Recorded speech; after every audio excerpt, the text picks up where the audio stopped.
what do you identify yourself as?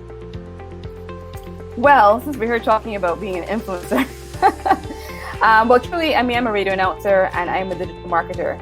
And I honestly accidentally fell into the influencer world.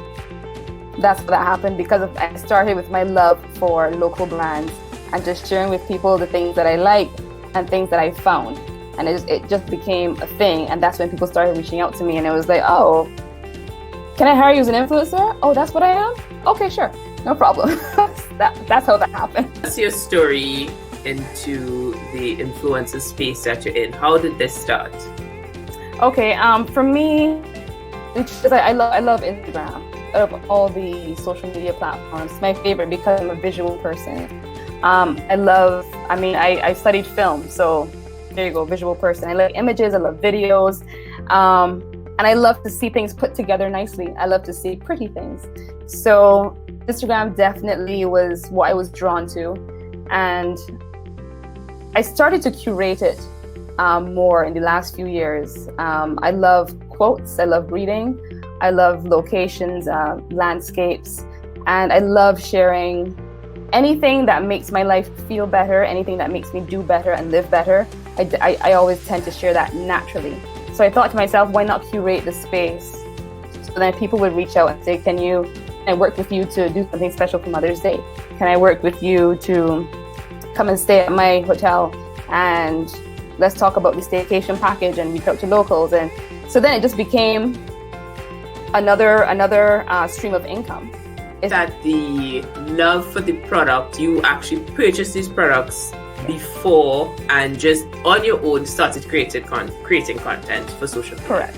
Yep. That is all. This is not people handing me anything or asking me to push anything. I'm not the person to ask, and I just love sharing the things that I love.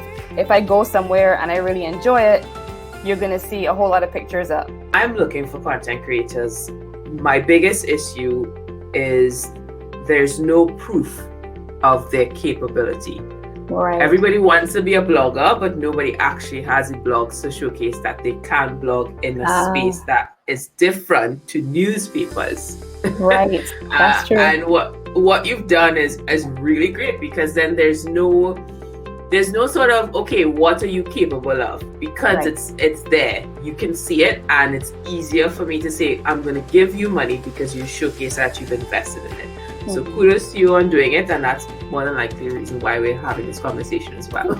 So journey has been a slower one. I'm a Nano-Influencer, and I'm not in those big numbers, but there is a beauty in being a Nano-Influencer because it means my followers they're very loyal. They get back to you, they follow up, they check in, they come back and they say, I bought the thing that you were showcasing. Oh, I bought 3 of them. And I can actually go back to a brand and say, okay, so here are some of the results, some real results, some people actually wearing the thing or trying the thing or eating the thing. So I have learned the value in the influencer space that I am in. So I don't feel a rush to be, oh, I need to have like 20K, because there's value in micro, nano, and being a mass influencer as well. What is your demographic like in terms of gender, age, and location? Okay, so it's about 53% women, 40-something% men.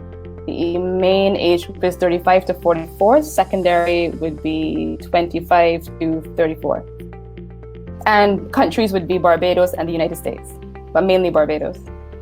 Would you say that the most engaged audience would be your female audience? Yes, I was actually surprised when I saw how big the male audience was. I thought I was gonna have like 70% female, so I was surprised to see that when I looked. So what is your biggest payout for something you've done? $4,000. 4,000 Barbados dollars. Let me say $2,000 US dollars. All right. Yeah. Good. All right, parents, you hear that? Thing is, I know that if I was to work on this more, that I could benefit from it more. I really do know that, but it's just difficult to juggle. So it is definitely once you're curating your space well and your message is clear, you can do a lot. And also, funny story, because the bulk of my work, or the only work that I've gotten, is from Barbados, all local. And recently, health brands from the US started reaching out. So this is a brand new space for me, like literally. Right now we're having this conversation, probably this week, now starting discussions on particular things. So you can do a lot more if you definitely put in the work. It is definitely one of those jobs that rewards you with the work that you put in. I'm sensing that this might be a little therapy session for us. I really need to think about this. I'm just saying, because now is the time. If you search for the hashtag Black Girl Magic, it lit. It lit. So brands are like, where are the Black creators? And you need to be like, hey. Yeah.